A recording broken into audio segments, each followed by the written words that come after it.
Bharatiya Janata party प्रदेश कार्यालयामध्ये आयोजित या पत्रकार परिषदेमध्ये आपल्या सगळ्यांचं मनापासून स्वागत। केले तुका आणि झाले माका ही मन संजय राऊत आणि उभाटा गटासाठी लागू होते। आपल्याला माहिती आहे की भारतीय जनता पार्टीला संपवणार एक तर तू राहशील किंवा मी राहील अशा पद्धतीची भूमिका उद्धवजी ठाकरे यांनी विधानसभेच्या निवडणुकीत घेतली होती। आणि आता आपण बघतोय की उद्धवजी ठाकरे यांच्या पक्षाची अवस्था काय झाली आहे। कोण कुणाचं अंगवस्त्र आहे आणि कोण कुणाचं अंतर्वस्त्र आहे याचा निकाल महाराष्ट्राच्या विधानसभेच्या निवडणुकीमध्ये लागला। संजय राऊत तुमचा पक्ष हा राहुल गांधींचा अंतर्वस्त्र आणि अंगवस्त्र म्हणून काम करतंय हे देखील महाराष्ट्रानं बघितलंय। संजय राऊत यांनी ज्या पद्धतीनं महाराष्ट्राचं वाटोळं करण्याचं काम केलंय, उद्धवजी ठाकरे यांनी ज्या पद्धतीनं महाराष्ट्राचं वाटोळं करण्याचं काम केलंय आणि राहुल गांधी यांची गुलामगिरी, सोनिया गांधी यांची गुलामगिरी आणि काँग्रेसचं अंतर्वस्त्र म्हणून उभाटा गट काम करते हे देखील महाराष्ट्रानं ओळखलेलं आहे। त्यामुळेच उद्धवजी ठाकरे तुम्हाला घरी बसवलंय, त्यामुळे उद्धवजी ठाकरे यांना जनतेने नाकारलंय हे देखील महाराष्ट्रातल्या जनतेला माहिती आहे। शिंदे गटामध्ये ऑपरेशन सुरू आहे। मोदी आणि शाह यांनी सर्वांचं मांजर केले असं संजय राऊत। संजय राऊत तुमचं स्वतःचं माकड झालंय ते बघा। सोनिया गांधींच्या नादी लागून, राहुल गांधींच्या नादी लागून तुम्ही स्वतःचं माकड करून घेतलंय। इतरांना मांजर बोलण्याचा अधिकार तुम्हाला नाही। माकडाच्या हाती कोलीत दिल्यानंतर काय अवस्था होते तशा पद्धतीची अवस्था उभाटा गटाची झाली आहे। तुम्ही वंदनीय बाळासाहेब ठाकरे यांचं हिंदुत्व सोडलं आणि तुमच्या गटाची वाताहात झाली। सोनिया गांधींची बेनामी शाखा म्हणून तुमचा गट काम करतोय, राहुल गांधींची उपशाखा म्हणून तुमचा गट काम करतोय। हे बघा, आधी स्वतःचं माकड कसं करून घेतलंय याचं आत्मचिंतन करा आणि मग इतरांचं मांजर झालंय का वाघ झालाय हे बघा। खरं तर माकड कोण आहे आणि वाघ कोण आहे हे जनतेनं ठरवलंय। एकनाथजी शिंदे यांची शिवसेना ही खरी शिवसेना आहे यावर जनतेने शिक्कामोर्तब केलं आणि तुम्ही माकडछाप आहात हे देखील महाराष्ट्रानं सांगून टाकलंय। मुख्यमंत्र्यांचा सर्व वेळ राजकारणासाठी जातोय, महाराष्ट्रासाठी त्यांना वेळ नाहीये असं संजय राऊत। मुख्यमंत्री देवेंद्रजी फडणवीस हे सक्षम गृहमंत्री आहेत। महाराष्ट्रात एखाद्या आई बहिणीवर किंवा मुलीवर अत्याचार झाल्यानंतर लगेच तातडीनं त्याची दखल घेतली जाते। संजय राऊत, महिला अत्याचाराबद्दल बोलण्याचा तुम्हाला अधिकार नाही।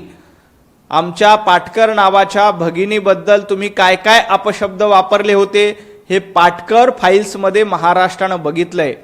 तुमची कॉलर धरण्यापर्यंतची मजल त्या भगिनीची का गेली होती? त्या महिलेला तुम्ही तुरुंगामध्ये टाकलं होतं। त्यामुळं महिला अत्याचाराबद्दल देवेंद्रजींवर आरोप करण्याचा तुम्हाला अधिकार नाही। देवाभाऊ हे सक्षम गृहमंत्री आहेत। देवेंद्रजींच्या राज्यामध्ये महिला अत्याचार करणाऱ्याला सोडलं जाणार नाही। एखाद्या चिमुकलीवर कुठे अत्याचाराची घटना घडली तर निश्चितपणे त्याच्यावर कारवाई केली जाईल। पोलीस आणि गृह खातं सक्षम आहेत। आणि राहिला प्रश्न देवेंद्रजी फडणवीस काय करतात, तर देवेंद्रजी फडणवीस काय करतात हे महाराष्ट्रानं बघितलंय।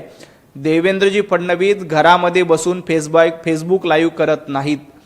देवेंद्रजी फडणवीस घरामध्ये बसून कोमट पाणी प्या असा सल्ला देत नाहीत। देवेंद्रजी फडणवीस घरामध्ये बसून ठिपक्याची रांगोळी बघत नाहीत, तर देवेंद्रजी फडणवीस जनतेचे प्रश्न सोडवण्याचं काम करतात। मेट्रोचा प्रश्न सोडवण्याचं काम देवाभाऊंनी केलं। बीडीडी चाळीमध्ये मराठी माणसाला घर देण्याचं काम देवेंद्रजी फडणवीस यांनी केलं। पोलिसांना चांगल्या पद्धतीच्या सुविधा देण्याचं काम देवेंद्रजी फडणवीस यांनी केलं। आणि महाराष्ट्रातलं गृह खातं चांगलं करण्याचं काम कोणी केलं असेल तर देवेंद्रजी फडणवीस यांनी केलंय।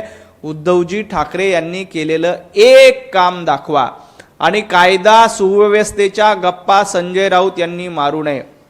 उद्धव ठाकरे मुख्यमंत्री असताना महाराष्ट्रात कायदा आणि सुव्यवस्थेचा कशा पद्धतीनं बोजवारा उडाला होता हे आपण बघितलं। एका उद्योगपतीच्या घरी पोलिसांमार्फत बॉम्ब ठेवणं, जिलेटिनच्या कांड्या ठेवणं आणि तो पोलीस अधिकारी काय लादेन आहे का अशा पद्धतीचा प्रश्न उद्धवजी ठाकरे यांनी विचारला होता। देबा भाऊ हे सक्षम गृहमंत्री आहेत, म्हणून जनतेनं एकदा नाही दोनदा नाही तर 3 वेळेला महाराष्ट्राचं मुख्यमंत्री म्हणून देवेंद्रजींना निवडून दिलंय. संजय राऊत याचा विचार करा आणि मग देवेंद्रजींवर टीका करा. काहीतरी घडतंय, खतखततंय, त्याचा स्फोट होऊ शकतो असं वक्तव्य संजय राऊत. संजय राऊत 2.5 वर्ष महाविकास आघाडीचं सरकार असताना तुमच्या बुडाखाली काय काय खदखदत होतं ते तुम्हाला कळलं नाही आणि आता तुम्ही भविष्यवाणी करतायत. 40 आमदार तुमच्या नाकाखालून निघून गेले तेव्हा तुम्हाला त्याचा सुगावा लागला नाही, त्याचा थांगपत्ता लागला नाही आणि आता काहीतरी खतखततंय आणि दिल्लीमध्ये स्फोट होणार आहे अशा पद्धतीच्या कुडबुड्याप्रमाणे तुम्ही भविष्यवाणी करतायत. तुम्हाला तो बोलण्याचा अधिकार नाही. जे काही खतखततंय ते उभाटा गटामध्ये खतखततंय, जे काही होतंय ते उभाटा गटामध्ये होतंय आणि हे खदखदत राहणारच आहे. विरोधी पक्षातील नेत्यांची कामे न करण्याची सूचना सत्ताधाऱ्यांनी दिली आहे असं संजय राऊत. महाविकास आघाडीचं सरकार असताना विरोधकांची कामं करायचं नाही हे उभाटा गटाने आणि उद्धवजींनी ठरवलं होतं. आमचे 105 आमदार गेल्या वेळेला विधानसभेत होते. उद्धवजी ठाकरे मुख्यमंत्री होते. उद्धवजी ठाकरे मुख्यमंत्री असताना आमच्या 105 आमदारांना फुटकी उडी देखील निधी म्हणून दिली नव्हती. तेव्हा तुमचा कारभार कुठे गेला होता?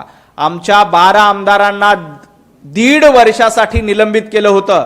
त्यावेळेला तुमचा न्यायप्रिय स्वभाव कुठे गेला होता? त्यावेळेला आमच्या आमदारांना घरी बसवण्याचं काम तुम्ही केलं, त्यांना निलंबित करण्याचं काम तुम्ही केलं. फुटकी कवडी देखील विकासाचा निधी म्हणून तुम्ही दिला नव्हता. तेव्हा तुम्हाला समान न्याय वाटला नव्हता का?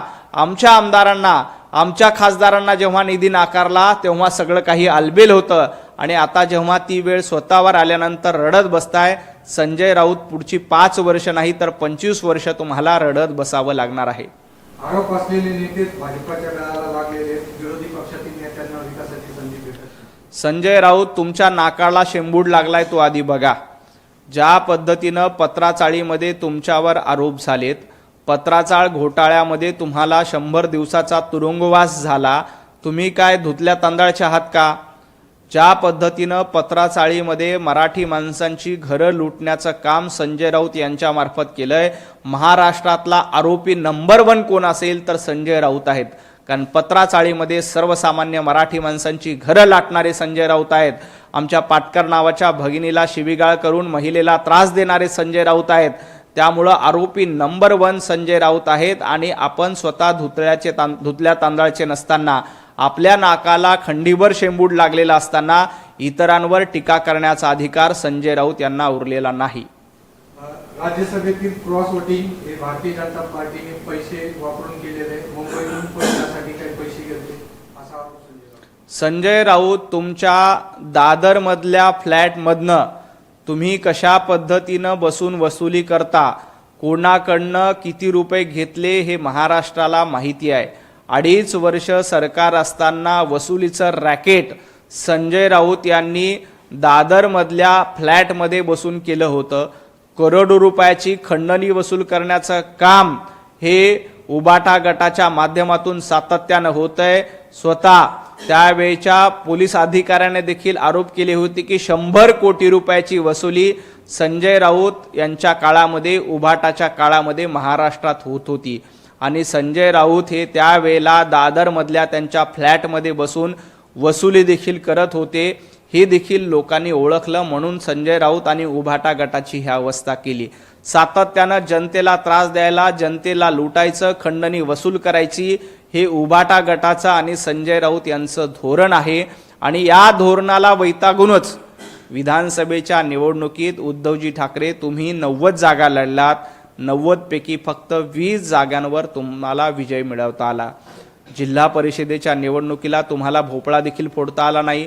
महापालिकेच्या निवडणुकीमध्ये देखील तुम्हाला एकाही महापालिकेवर उभाटा गटाची सत्ता मिळवता आली नाही. पंचायत समितीच्या निवडणुकीमध्ये तुम्हाला साधा पंचायत समितीचा सदस्य निवडून आणता आला नाही.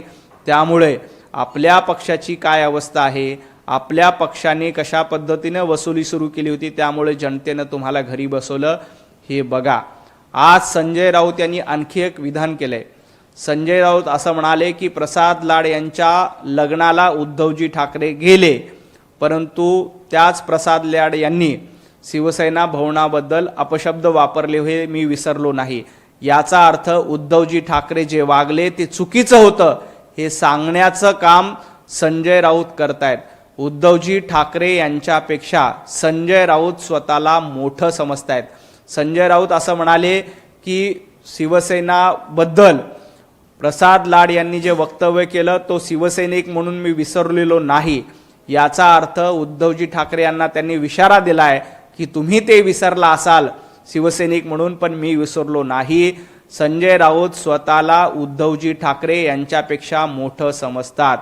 उद्धवजी ठाकरे एका लग्नाला गेल्यानंतर त्यांच्यावर टीका करण्याची हिंमत संजय राऊत यांच्यामध्ये झाली, कारण ते स्वतःला पक्षप्रमुख म्हणून घेत आहेत.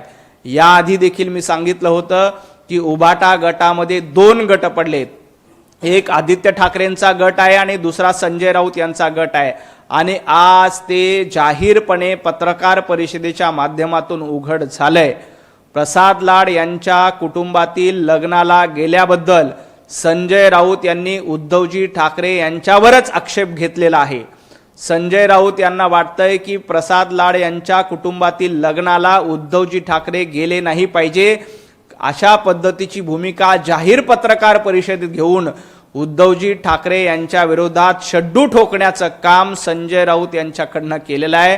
त्यामुळं ही गडबाजी आता आदित्य ठाकरे उद्धवजी ठाकरे यांच्या विरोधामध्ये संजय राऊत यांच्यामध्ये झालेली आहे. शिवसेनेमध्ये उभाटा गटामध्ये आता 2 गट पडलेत. एक गट आहे आदित्य ठाकरे आणि उद्धव ठाकरे यांचा आणि दुसरा गट आहे संजय राऊत यांचा. येणाऱ्या काळामध्ये उभाटा गटातील ही खतखत आणखी चव्हाट्यावर येणार आहे.